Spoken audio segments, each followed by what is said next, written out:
Hi everyone, my name is Tori Bell. To me, structural inequality is where one part of the population is inferior to another part.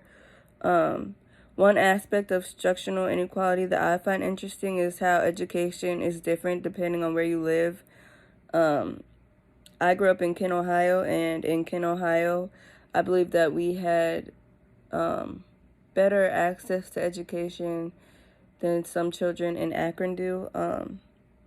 There were people in poverty in Kent, obviously, because I was one of the people that was in poverty, but the majority of the people had money. At our school, I believe that the material that was taught was pretty good. When I moved to Akron, I started teaching at the public schools, and I noticed a big difference.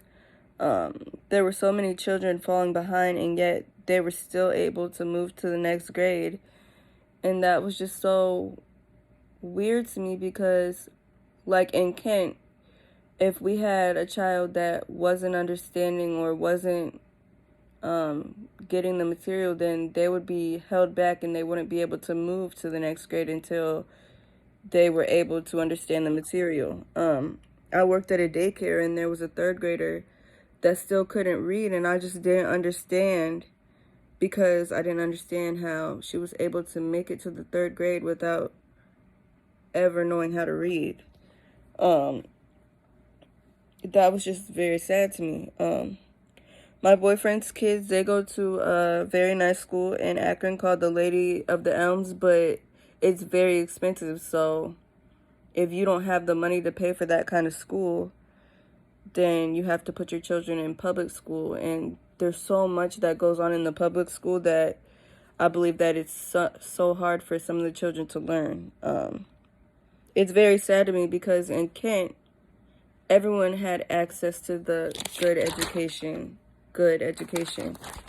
And out here, in order to kind of get the better education, you have to pay. And I just didn't really understand that.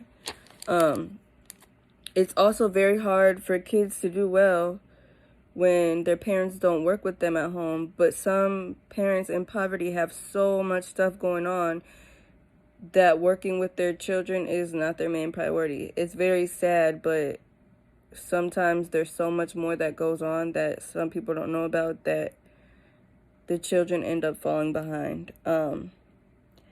Sometimes when children are in my class, I wish that I could help every child, but it's just literally not possible to help every single child that's falling behind because there's so many. I